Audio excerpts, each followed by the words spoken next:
There's not a police report, correct?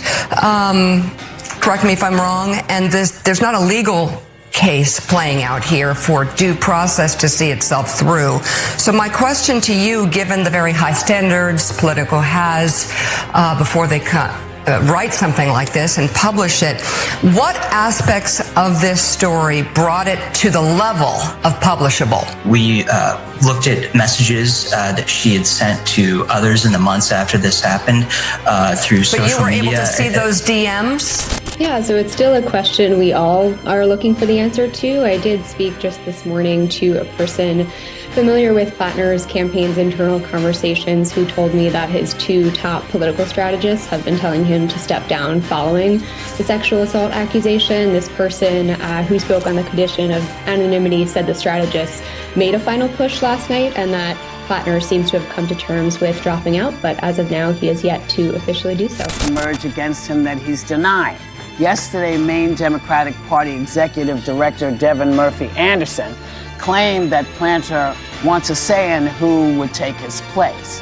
Take a look. We have repeatedly reiterated to Graham Platner's team that they have no role in determining our next Democratic nominee for the U.S. Senate, nor in determining what this process looks like. We have also reiterated that Graham Platner must drop out of this race so that Democrats in Maine can focus on defeating Susan Collins this November.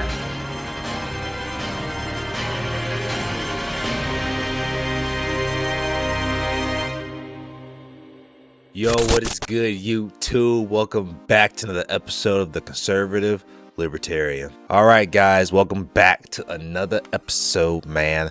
We are getting some juicy coverage right now. I mean, hey, the liberal media is having a complete meltdown over these allegations, man, which there's a lot of people who are mad about, you know what I'm saying, the fact that these allegations are just now coming up. But it's like, I mean, you gotta ask, you know, why is the access media and, you know, why are all these, you know, corporate media, you know, landscapes that are mostly, you know, probably democratically, you know, for the establishment, you know what I'm saying, they're probably more, you know, for in line with Democrats than they are Republicans. So it's like, why is it that CNN is breaking this news off as if it's like some credible stuff, you know what I'm saying, to basically take this guy's entire campaign? Like, his shit's done.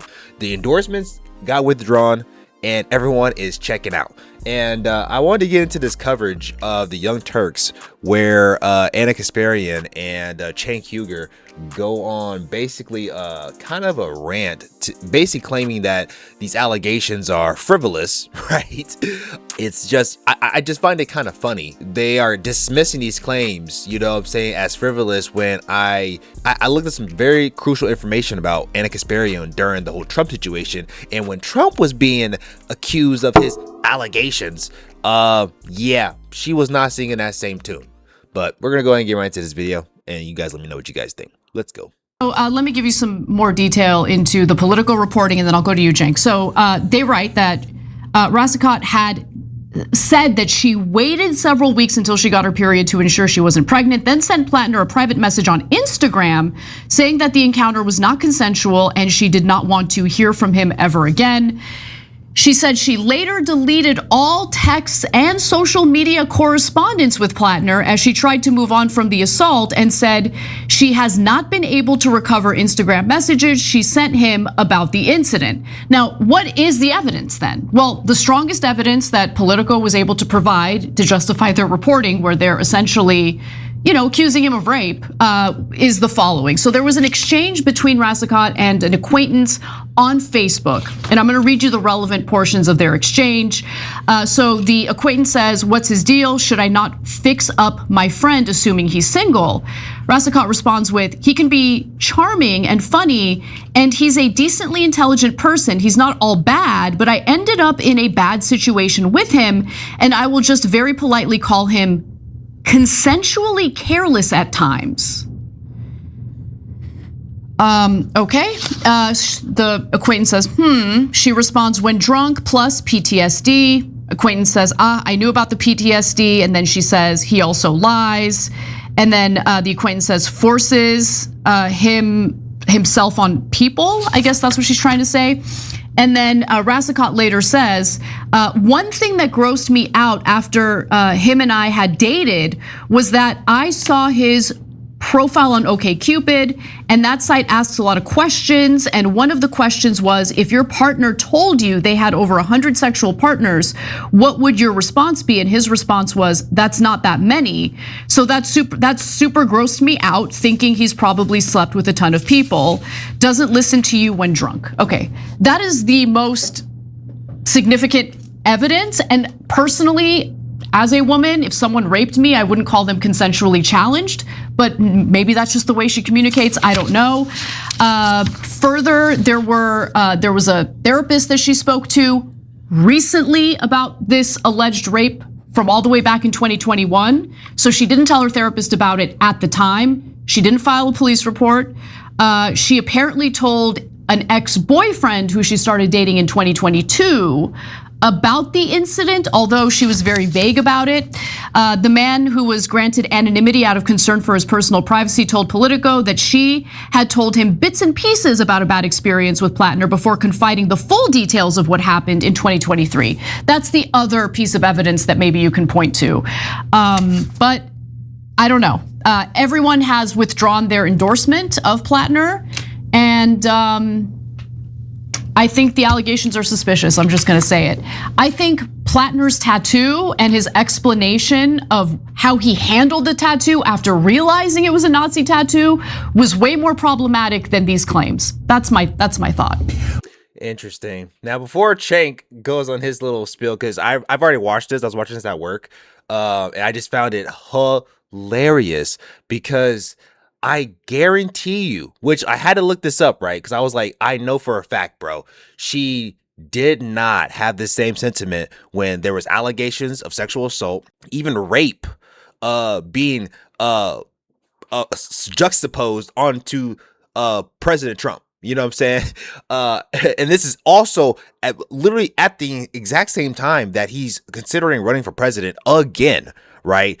And stuff like that. He's the Republican nominee and stuff like and all these different things. And now he's getting hit with all these court cases. He's getting hit with all his, these, cases of fraud, saying that he's frauded the taxpayers, stuff like that. Like there's a whole bunch of cases, you know what I'm saying? And then, with the whole Gene Carroll thing, you know what I'm saying? With them claiming that he was liable for sexual assault, which is not true.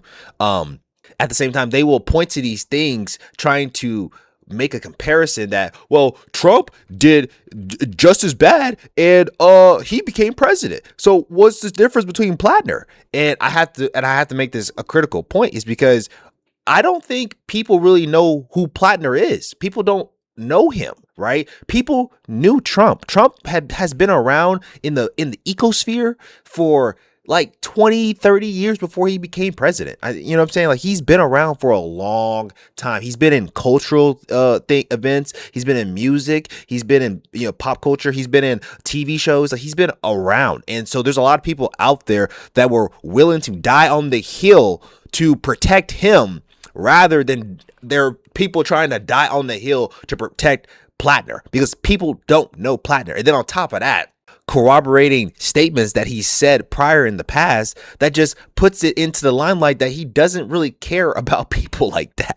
He's low-key a psychopath, probably, you know what I'm saying? But I have some, like I said, I have some of these notes that I looked up on ChatGPT because I had to ask some questions, because I was just curious to see if she even had that, if she has the same stance that she had now back when she had for the president, because I guarantee you she did. All right, so right here, I asked ChatGPT a simple question. I asked, did Anna ever tote the notion that these probes into Trump's sexual misconduct was political in nature?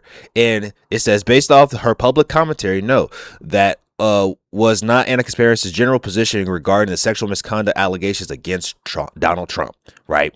It says during 2016 campaign and the 4 years afterwards, Kasparian treated the allegations as serious. It did not argue they were merely politically motivated. She can criticize Trump over the accusations and argue they deserve public attention. It says more recently, she has became critical of what she sees as the tendency to weaponize legal cases for or public scandals for partisan purposes. She has argued that some people on both the left and the right selectively use allegations depending on who benefits politically, and she has argued people to be precise about legal findings rather than exaggerating them. So when Trump was going through all his shit, it's not political. It's reasonable. Trump. There's so much evidence to consist in Trump's misconduct, and that his allegations are substantial. But when it comes to Graham Platner and all the comments that he's made, the totem cough, which he just referenced, which that wasn't disqualifier for these people, but now that he's out, now that women are coming out saying that he's raping them, they're like, oh, okay, well, that's my red line, right? Which, I mean, if you think about it, people probably who wore that totem cough, back in the Nazi days, you don't think they were raping the Jewish women there? You don't think they were doing that? You know what I'm saying? I hope, I hope this isn't like too explicit, but I'm just saying, you don't think people who wore that totem cough, who were the Nazis killing the Jews, you don't think that they were also pillaging these women too, just for the fun of it? Yeah, okay. So like, if that wasn't your red line, then I don't know why this is. And you can obviously see that they're passing this off as, it's political in nature, it's partisan, and that the Democrats are actively trying to tank their not their preferred candidate, but the chosen candidate by the people. And that's how it's not, they're not really democratic. You know what I'm saying? They actually don't believe in democracy, right? Because they will actively sabotage your democracy to put who they want in power. And also, for more context, I also asked, was there any police reports filed against Trump after the sexual assault allegations came out? And it says basically no. There was there was not one single police report covering all the publications of the allegations, basically. No one really filed a police report. Even E. Jean Carroll didn't file a police report when the situation occurred. The alleged assault occurred, which this happened back in the 1990s, right? And she tried to get him in like 2016, like what, 2016, 2017, some shit like that. As he's trying to run for president, they're trying to get him right there. It's like, damn. You know what I'm saying? And I'm pretty sure that the defamation case came afterwards, you know what I'm saying? Because that's when he was trying to run for president again, and then like you said, that's when he had that infamous mugshot, all that crazy stuff, and that's also when a lot of people were trying to indict him on a whole gang of things, even on the January 6th thing, they were trying to indict him on that too as well. So it's like, yeah, like I mean, anything that's happened to Trump has all been politically and partisan, right? It's all been politically motivated because he's Trump. Right? They don't want Trump in office, so they're gonna do whatever it takes to put him in jails, put him behind bars, and they still carry this notion to this day that they are already out here saying that as soon as they take power, there's gonna be mass accountability. What does that mean? What does that mean? It means that they're gonna be arresting the people that they perceive to have been breaking the Constitution or have broken the law, right? And that's going to be an interpretation of their minds, not in the interpretation of the actual law, right? So, like I said, I had to do some research, and it's just, I find it hilarious. I don't even take these claims as serious as they probably should be taken, to be honest, because in the eyes of the progressives and the liberals, we should believe all women. But in my eyes, I am skeptical as well too, because I mean, like I said, this happened before. You guys were together. You guys weren't together. You said it was consensual, but now you're retracting that it isn't. Like, there's a lot of give and taking. You know what I'm saying? It's very confusing. You know what I'm saying? So already off that alone, if it's hard if you haven't done none of the actual work to actually put him behind bars, then I don't understand what's the point of coming out right now, because more than likely nothing. I don't think anything's gonna happen to him if a police report isn't filed or if the legal process does not get carried out. So like I said, it is political. It isn't political in nature, and I'd rather call that out and say what it is, but I'm not going to sit here and be a liberal leftist and try to say that, oh, it's just a part of the judicial system. This is how democracy works. And it's like, nah, man, you're not about to sell me on that, man. You're not going to sell me on that bullshit. Okay, there are two different issues here. Was he targeted? What does it mean to be targeted? And then did he actually do this specific allegation? So you've got to separate those two things out, and they're both relevant. So first of all, the media never talks about this thing that everyone in politics knows about, because it would make them kind of complicit in some of the games that are played. It's called oppo research, opposition research. So there are different groups that do opposition research, and then they hand it over to the media. So the groups that are doing it clearly have an agenda, and this is now bipartisan. It's not like Democrats don't do opposition research. Progressives do it, but super weak, in my opinion. Almost never do they actually put any oomph behind it. And besides which, when establishment figures give oppo research to the mainstream media, they love it. The media loves it and immediately prints it, and that's relevant to this case. If progressives give it to them, they don't print it, and they look it over a billion times and say it didn't meet their standards. That's why Mika Brzezinski's questions there were really interesting. She's like, this met your standards? Your evidentiary standards?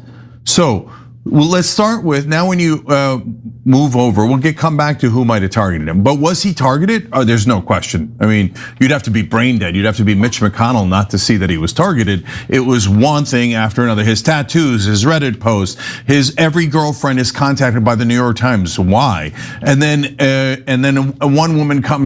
Why? These people are ridiculous. I'm not even gonna watch this whole video. I really just wanted to watch Anna Kasparian, and I wanted to debunk her real fast because, like I said, she totes this like notion, like, and I kind of like Anna. She's nice looking. Okay, she's a nice young lady, right? Okay, but at the same time too, she's pretty, but she's dumb, right? She doesn't know exactly what she's fighting for, but she's fighting something, right? So you got to give her props for at least attempting to try. But Cenk, he goes on these whole spills about Israel this and Israel that and stuff like that, and it's like, okay, bro, we understand you don't like Israel, right? we get it. A lot of people are starting to not like Israel that much, you know what I'm saying? And that's why whenever people bring up like Israel is still running the world, still running the conservative party, it's like, nah, they're not gonna be running shit for much longer in the conservative tip, because once the next generation comes around, it's not gonna happen the same way. And you know what I'm saying? I don't think anybody's voted in new conservatives who are aligned with Israel on like 100%, like, yeah, bro shit. Like we're homies in this, man. Like, nah, I don't think that's how it's gonna go. You know what I'm saying? That's politically toxic. Oppo research, whatever you want to call it. Yeah, it's true that it does happen, but I just don't believe that they had this same, they toted the same notion when Trump was being investigated. They never said it. They automatically assumed, not even assumed, but in their own brain, they think that Trump is guilty already. In their brain, they already came to that conclusion. So when the allegations started pouring out and the things started shooting left and right, they're like, oh yeah, this is it. This is it. This is the one. He did it. These allegations are serious. We have to take them serious, guys. You know what I'm saying? We have to believe this woman. We have to believe her. Man, it's crazy how it all comes back full circle. You know what I'm saying? They have to take accountability for their own precedent that they set for themselves. They try to set this precedent for everybody else, right? And now they have to live it themselves, and they're choking on it. It's great. It's funny to see. But let me know what you guys think down in the comments down below. Whether or not this was L or W, make sure to like, comment, and subscribe to the channel. I will catch you guys later. Peace.